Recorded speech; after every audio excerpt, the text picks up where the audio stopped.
Bismillahirrahmanirrahim. Assalamualaikum warahmatullahi wabarakatuh. Kaifa halukum ayyuhal ikhwan? La'allakum ala khair. Alhamdulillah. Alhamdulillahi alladhi arsala rasulahu bil huda wa dinil haq liyudhhirahu 'ala ad-dini kullihi wa kafa billahi shahida. Asyhadu an la ilaha illallah wahdahu la syarika lah wa asyhadu anna Muhammadan 'abduhu wa rasuluh. La nabiyya wa la rasula ba'dah. Allahumma salli wa sallim wa zid wa barik wa anim ala nabiyyina Muhammadin wa ala alihi wa ashabihi wa man tabi'ahum bi ihsanin ila yaumiddin wa sallama tasliman mazida. Qala Allahu azza wa jalla fi kitabihil karim, a'udzu billahi minasy syaithanir rajim. Ya ayyuhalladzina amanu taqullaha haqqa tuqatih wa la tamutunna illa wa antum muslimun. Ikhwani al-a'izza rahimani Allah wa iyyakum. Alhamdulillah, kita memuji Allah Subhanahu wa taala atas segala limpahan nikmat, karunia dan apapun yang telah Allah berikan kepada kita. Karena ialah zat yang memberikan segala macam nikmat tersebut. Dan kita sebagai hambanya wajib dan harus untuk mensyukuri apapun nikmat tersebut.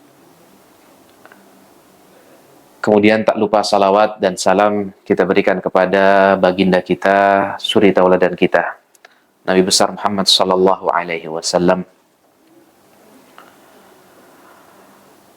beserta istri, keluarga, dan juga umatnya yang senantiasa mengikuti jalan beliau hingga yaumil qiyamah. Ikhwani wa akhwati fid din, azani Allah wa iyyakum. Pada kesempatan kali ini kita akan membahas beberapa hal tentang hukum puasa, yang mana dalam kesempatan yang lain kita sudah membahas tentang rukun puasa yang ada 2. Dan insya Allah pada kesempatan yang berbahagia kali ini kita akan membahas syarat seseorang sah untuk berpuasa. Yang mana syarat itu harus bisa dipenuhi oleh seseorang sebelum dia melakukan ibadah tersebut. Jadi itulah yang namanya syarat. Jadi syarat adalah hal-hal yang harus kita lakukan atau yang menjadi kriteria kita untuk bisa melakukan ibadah. Sebagaimana layaknya syarat seseorang bisa masuk sebuah sekolah. Bisa dikatakan syarat seseorang bisa melanjutkan studi ke perguruan tinggi, maka dia harus memenuhi syarat tersebut. Di antara syaratnya mungkin harus lulus jenjang SMA. Maka dalam ibadah puasa itu mempunyai syarat-syarat. Nah, insya Allah pada kesempatan kali ini kita akan membahas apa sih syarat-syarat berpuasa itu. Ada beberapa hal. Yang pertama, yang ini adalah syarat seluruh ibadah dan amal dalam syariat Islam, syariat Nabi Muhammad SAW, adalah ia harus beragama Islam. Jadi yang pertama, seseorang harus beragama Islam. Dia harus menjadi seorang Muslim. Yang mana kita ketahui tidak ada amalan atau ibadah yang diterima oleh Allah Subhanahu wa taala kalau dia tidak beragama Islam. Apa dalilnya? Allah Subhanahu wa taala berfirman di dalam surat Ali Imran ayat ke-19, "Innad dina indallahil Islam."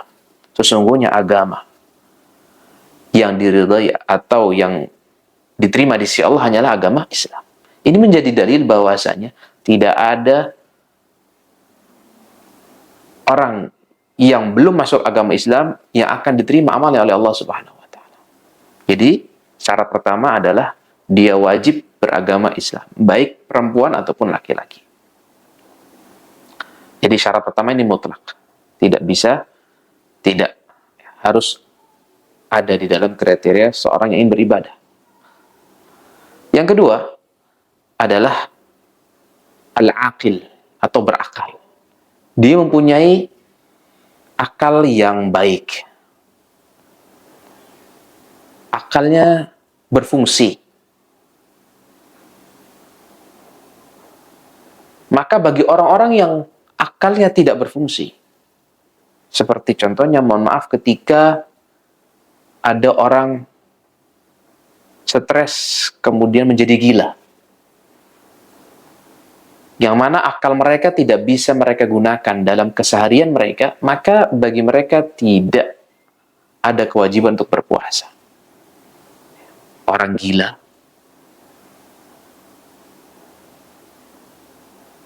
atau orang yang sedang mengalami koma karena dia tidak sadar, akalnya saat itu tidak berfungsi. Oleh karenanya, syarat berakal ini adalah di antara kriteria seseorang wajib untuk berpuasa. Maka ketika ada orang gila atau orang koma dalam sakitnya hingga dia berhari-hari tidak sadarkan diri, maka seakan-akan akalnya dia tidak berada dalam posisinya, sehingga dia tidak wajib untuk berpuasa. Dan dia akan wajib berpuasa ketika sudah sadar kembali dari komanya tersebut, atau dari kegilaannya tersebut. Jadi syarat yang kedua adalah berakal.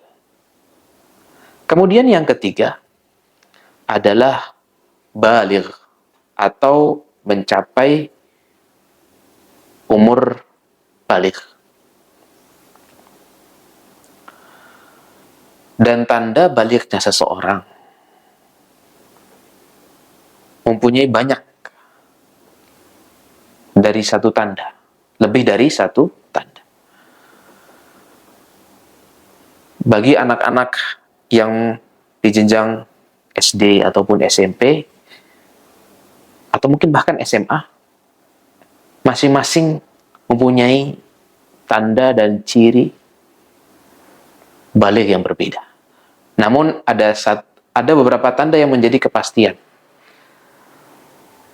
Yang pertama adalah dia sudah mengalami mimpi basah.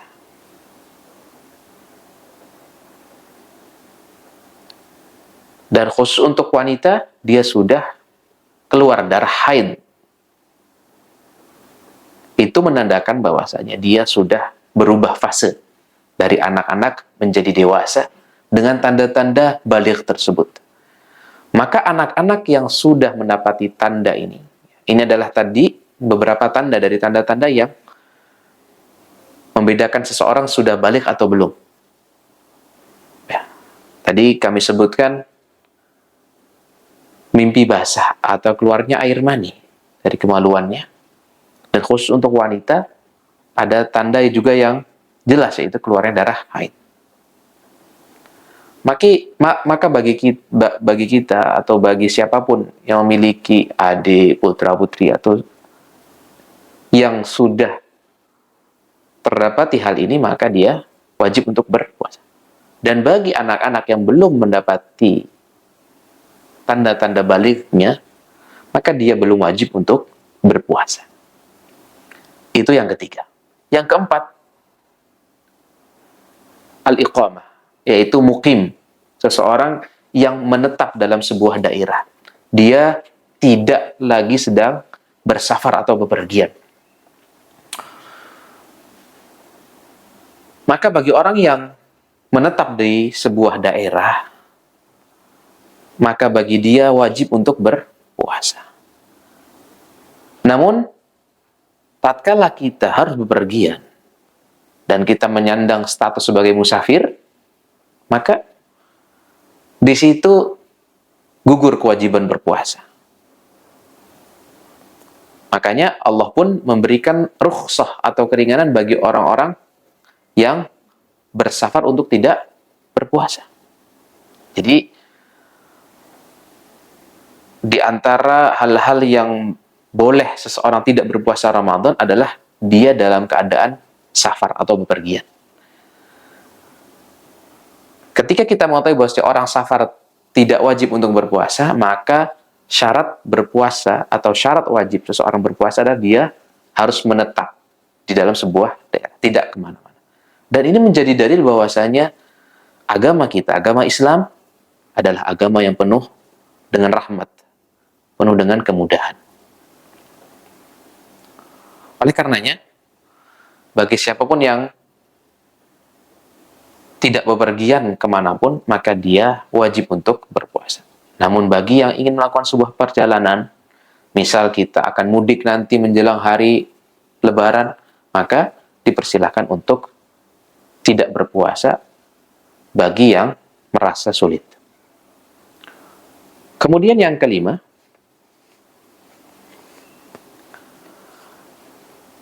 adalah puasa dilaksanakan pada waktu yang sudah ditentukan. Jangan sampai kita puasa tidak sampai dari waktu yang ditentukan atau melebihi.